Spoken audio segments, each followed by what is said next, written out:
Hi, everyone. Well, we promised you more on the internet, so here it is. I'm Katie Couric here with Dr. John LaPook, and we're talking about vitamin D because a big study came out today about vitamin D and breast cancer. And before we get to that, John, let's talk about vitamin D in general because it seems like it's the latest wonder vitamin. We've been hearing so much about it in recent months. Right. Why is it important? Well, when I was in medical school, it was important because if you had low vitamin D, it led to brittle bones. And now in recent years, we're finding all sorts of other things.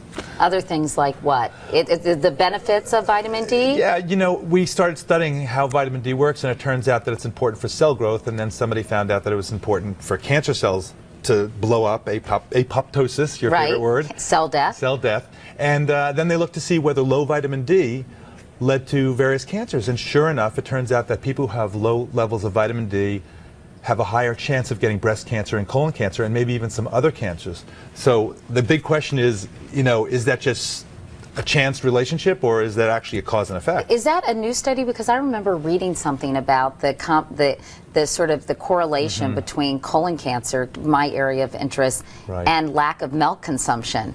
Over the last didn't a study come out about that? Over the last couple of years, you've seen what's called epidemiological observational studies, where people say, over the long run, over a number of years, if you look at people who develop colon cancer or they develop breast cancer, they have a higher chance of having a low level of vitamin D. But then it's not sure whether it's cause and effect. But it's very interesting because it's been known with breast cancer, for example, that women who, the closer you live to the equator, where you get more sunlight and a higher chance of having a high level of, and a good level of vitamin D, the closer you are to the equator, the lower chance you have of getting breast cancer. As you move away from the equator, and presumably your exposure to sunlight goes down and your vitamin D level goes down, you have a higher chance of getting breast cancer. Isn't that true about some other diseases like multiple sclerosis? Multiple sclerosis, you know, yes, people have talked about that possible association. And in fact, now that everybody and their mother is coming in asking for vitamin D levels, people are trying to associate low vitamin D with everything. And in fact, people have wondered whether it's associated with multiple sclerosis, fibromyalgia,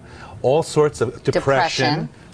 So of course, because well, that seems to make sense because when you talk about those light boxes and seasonal affective disorder, and so is it the light or is it the vitamin D? And that's a perfect example. Doesn't sunlight have vitamin D? Doesn't it help you produce it? Yes, absolutely. So it's tricky, yes. So it's, you know, people say sunlight, you know, helps you produce vitamin. Does it beam the vitamin D into your body? No. What happens is you have a chemical in your skin.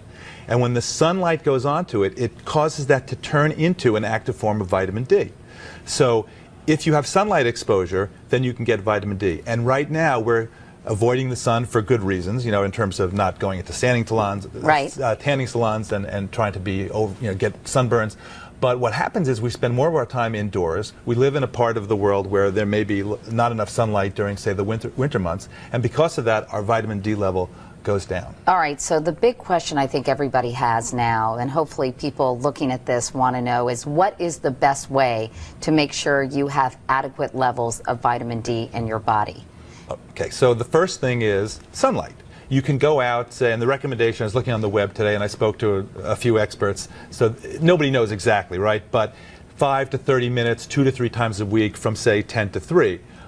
I told my dermatologist this, so, and she went ballistic. But it's not a matter of you know, frying yourself in the sun, and in any case, people who have darker skin, right, like African Americans, have the equivalent of an SPF 8000. So even if they're out in the sun, they may not get enough level activation of their vitamin D, and in fact that's true. African Americans tend to have lower level of vitamin D. So what do?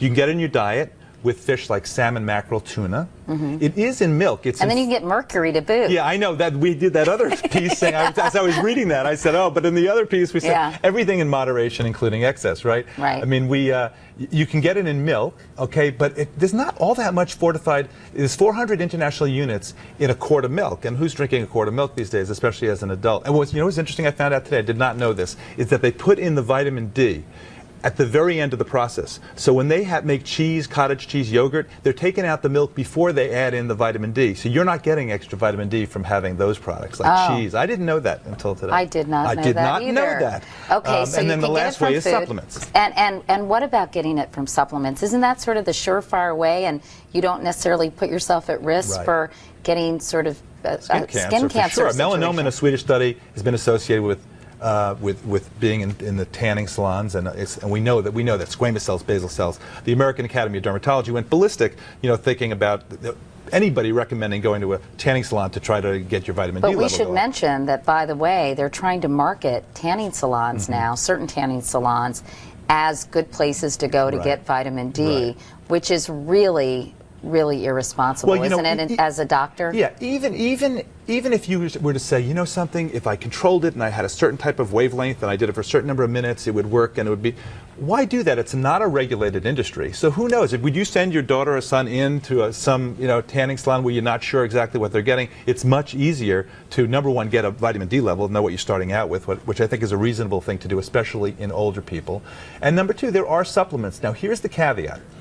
The RDAs, the recommended daily allowance of these things, it's kind of a moving target a little bit. It's 400 international units or maybe 600 as you get older. You can take it from supplements, but think about it. When you take a multivite, there's 400 international units of vitamin D in that. You take some calcium, there's 200, 400, even 600 international units in that. And don't you have to have vitamin D in conjunction with calcium to make the calcium absorb in your bones? Very good, and it has positive effects in the kidney too. You need to get it absorbed from the gastrointestinal tract, and you need to have the vitamin D there.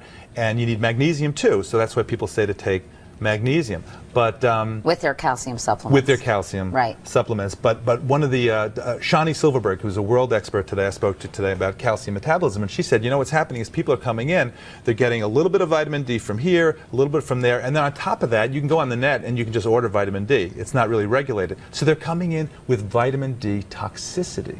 Yikes. And what's the problem with that is that you can get too much calcium in your urine, and that can lead to kidney stones, and you can have other problems. Okay, my head is spinning, but I think we got the points across. All right, Dr. John LaPook, thank you very much, and hopefully we were helpful to you guys too. We hope you have a great weekend, and we'll see you later.